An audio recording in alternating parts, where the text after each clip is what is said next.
Haleluya, haleluya, shalom blessed people. Kiranya berkat dan damai sejahtera Allah di dalam Tuhan Yesus Kristus menjadi bagian kita sepanjang hari ini. Jumpa lagi dengan saya Pendeta Theodorus dari Rumah Berkat, House of Blessing. Pada renungan kali ini, temanya adalah Allah yang berkuasa atas ikan-ikan dan burung-burung. Pelajaran kehidupan, penciptaan, hari kelima. Firman Tuhan terambil dari Kejadian pasal 1 ayat 20-23. Begini firman Tuhan. Berfirmanlah Allah, hendaklah dalam air berkeriapan makhluk yang hidup, dan hendaklah burung berterbangan di atas bumi melintasi cakrawala. Maka Allah menciptakan binatang-binatang laut yang besar, dan segala jenis makhluk hidup yang bergerak, yang berkeriapan dalam air, dan segala jenis burung yang bersayap. Allah melihat bahwa semuanya itu baik. Lalu Allah memberkati semuanya itu firman-Nya. Berkembang biaklah dan bertambah banyaklah serta penuhilah air dalam laut, dan hendaklah burung-burung di bumi bertambah banyak. Jadilah petang dan jadilah pagi, itulah hari kelima.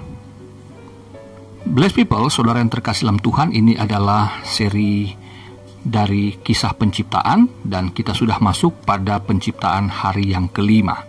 Saudaraku, penciptaan benda-benda penerang di hari keempat dan penciptaan makhluk hidup di hari kelima merupakan hujat dan penghinaan terhadap bangsa-bangsa yang menyembah ciptaan sebagai dewa atau sebagai dewi mereka. Kita tahu bahwa matahari bagi bangsa Mesir adalah dewa Ra dan bulan adalah dewa Set. Sedangkan Dagon adalah dewa ikan bagi bangsa Filistin. Termasuk makhluk-makhluk laut yang besar dan mengerikan, itu dianggap setara dengan para dewa, seperti misalnya Lewiatan bagi orang Palestina dan Tiamat bagi orang Babel. Nah saudara, di dalam Alkitab yang ditulis oleh Musa bagi bangsa Israel, di sana dikatakan bahwa, ditegaskan ya, di sana bahwa Tuhan Allah itulah pencipta, dan ciptaannya tunduk dan taat melayani Dia. Jadi Tuhan Allah lah yang harus disembah, bukan ciptaannya, bukan matahari, bukan bulan, bukan bintang-bintang, bukan makhluk-makhluk apapun yang ada di langit maupun di bumi. Saudara yang terkasih, matahari, bulan, dan bintang-bintang Allah ciptakan dan letakkan agar manusia mengenal waktu dan polanya. Hal ini penting, kelak supaya manusia bisa mengelola alam secara tepat, sesuai musim dan tentunya karakter dari berbagai ciptaan tersebut. Nah menariknya saudaraku, ikan-ikan dan burung-burung Allah ciptakan dengan kata kerja khusus, yaitu bara. Saya pernah jelaskan itu.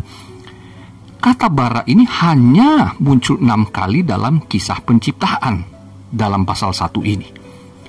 Rupanya, penciptaan ikan-ikan dan burung-burung merupakan tingkatan penciptaan makhluk hidup setelah sebelumnya alam yang diciptakan Tuhan. Yang menakjubkan saudaraku, Tuhan Allah menciptakan ikan-ikan dan burung-burung itu dari air. Walaupun tubuh ikan dan tubuh burung itu berbeda jenis, namun mereka diciptakan secara bersama-sama. Jadi ternyata burung dan ikan itu diciptakan dari material yang sama oleh Tuhan Allah, dari air. Nanti kita akan lihat binatang darat diciptakan dari tanah.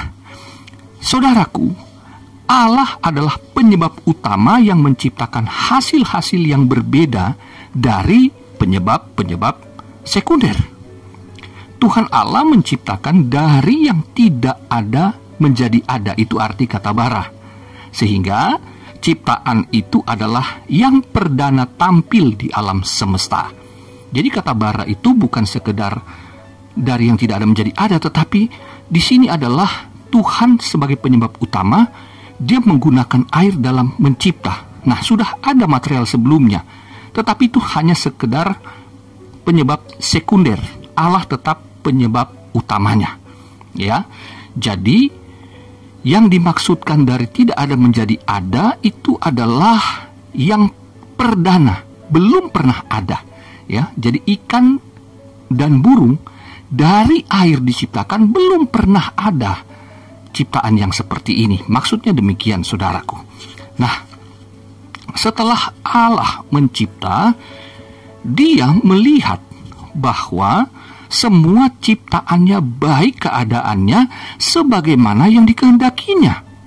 Setelah itu Allah memberkati semua ciptaannya itu. Ini kali pertama dituliskan bahwa Allah memberkati ciptaannya.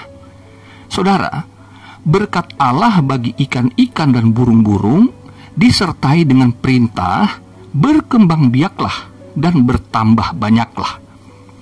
Allah akan memberkati pekerjaan-pekerjaannya sendiri dan tidak akan menelantarkan mereka. Kesuburan adalah dampak dari berkat Allah. Berkembang biaknya ikan-ikan dan burung-burung dari tahun ke tahun tetap merupakan buah berkat ini.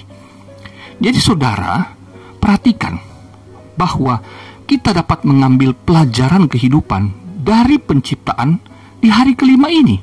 Apa sajakah itu?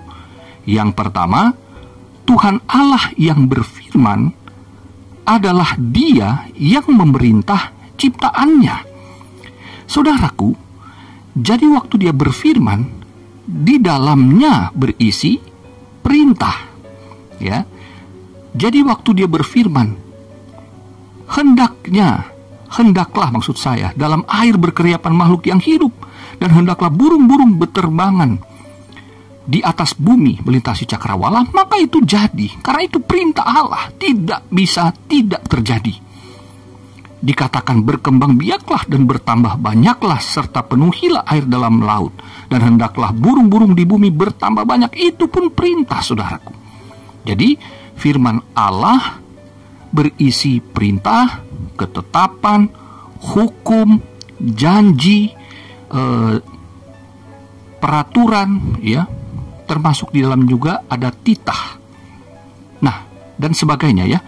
Jadi ketika Allah berfirman dalam bentuk perintah seperti ini, maka dalam sekejap jadi sesuai dengan kehendaknya. Saudaraku, jika kita bertindak sesuatu, hendaklah kita memohon perkenanan Allah. Dari firman-Nya kita lihat apakah perbuatan-perbuatan kita yang sudah terlaksana atau akan kita laksanakan itu sesuai dengan firman Tuhan atau tidak. Jika bersesuaian dengan firman Tuhan, maka itu pasti jadi, karena apa yang kita lakukan itu pastilah berasal dari inspirasi Allah sendiri. Sehingga waktu kita kerjakan, Tuhan buat berhasil. Karena tidak mungkin firman Allah dapat gagal, tidak mungkin, saudaraku. Nah, kita juga harus sadar bahwa kita diciptakan untuk berkarya, ya, untuk berusaha. Sebagaimana ikan-ikan dan burung-burung, mereka harus bekerja sesuai dengan firman Tuhan. Mereka harus berkeriapan, mereka harus bergerak di air, dan mereka juga harus berterbangan di udara. Demikianlah dengan saudara dan saya. Kita harus melaksanakan firman Allah sebagaimana mestinya Allah menciptakan kita untuk berusaha, untuk bekerja, untuk menjalankan aktivitas sebagai tanda ketundukan kita. Nah, jika kita bekerja, jangan lupa tunduk pada perintah. Yang pertama, yang tertinggi tentunya adalah Tuhan Allah, lalu kemudian kepada atasan kita. Apakah di kantor pemerintah ataukah di kantor swasta, di perusahaan-perusahaan, ada atasan, tunduk, maka kita pasti berhasil di dalam bekerja. Haleluya. Yang kedua, Tuhan Allah yang mencipta adalah Dia yang melihat hasil ciptaannya. Jadi ketika Tuhan Allah, Dia mencipta sesuai dengan kehendaknya, maka Dia melihat dalam kepuasan yang sempurna. Wah, baik adanya ciptaannya. Jadi saudaraku yang terkasih, ketika kita bekerja, ketika kita berusaha, maka mungkin ya kita berharap pimpinan atasan kita melihat dan memuji karya kita. Ternyata tidak, saudaraku. kita bisa kecewa, kita bisa sakit hati, kita bisa putus asa, merasa tidak dihargai. Tetapi ingat, Tuhan Allah ketika Dia berkarya, Dia memperhatikan hasil karyanya. Dengan demikian kita juga sebagai anak-anak Tuhan, percayalah, Tuhan memperhatikan apa yang saudara dan saya kerjakan. Ketika kita bekerja dengan sungguh-sungguh, kita ingat firman Tuhan, ya, di dalam surat Kolose dikatakan oleh Rasul Paulus, kalau kamu bekerja, bekerjalah seperti kamu bekerja kepada Kristus. Kamu hamba Tuhan, bahwa Tuhanlah yang menilai, Dia yang memperhatikan apa yang kita kerjakan. Haleluya. Jadi saudaraku, jangan kecewa ketika ada orang yang tidak memperhatikan, tidak ada atasan yang memuji dan mengapresiasi apa yang saudara kerjakan. Percayalah bahwa ketika kita sudah melakukannya sesuai dengan firman Tuhan, kita sudah melakukannya dengan bergiat dan sungguh-sungguh bekerja keras, maka Tuhan pasti memperhatikan kinerja kita. Yang ketiga, Tuhan Allah yang berfirman dan mencipta adalah Dia yang memberkati ciptaannya. Nah saudaraku, ini poin yang paling penting, bahwa Dia bukan hanya melihat apa yang kita kerjakan, namun Dia juga memberkati apa yang telah menjadi jerih lelah kita. Sebab itu Paulus bilang bahwa saudaraku, jerih payahmu di dalam Kristus tidak akan sia-sia, karena Tuhan selalu memperhatikan. Nah saudara, jadi ketika kita bekerja, yakinlah Tuhan senantiasa memberkati kita dengan anugerah sehingga dapat berkelangsungan. Sebagaimana ikan-ikan dan burung-burung terus berkembang biak, karena berkatnya adalah perintahnya juga. Maka dengan demikian juga saudara saya, ketika kita bekerja dengan baik dan sungguh-sungguh, dengan setia, maka berkat Tuhan akan melestarikan pekerjaan kita. Bukan hanya kita berhasil satu kali, tapi Dia akan terus menerus, sehingga talenta kita juga ikut berkembang, hasil-hasilnya ikut berkembang, dan akhirnya kita dapat mempermuliakan nama Tuhan. Selamat beraktivitas. Tuhan Yesus mengasihimu, Tuhan Yesus memberkatimu. Haleluya, blessed people.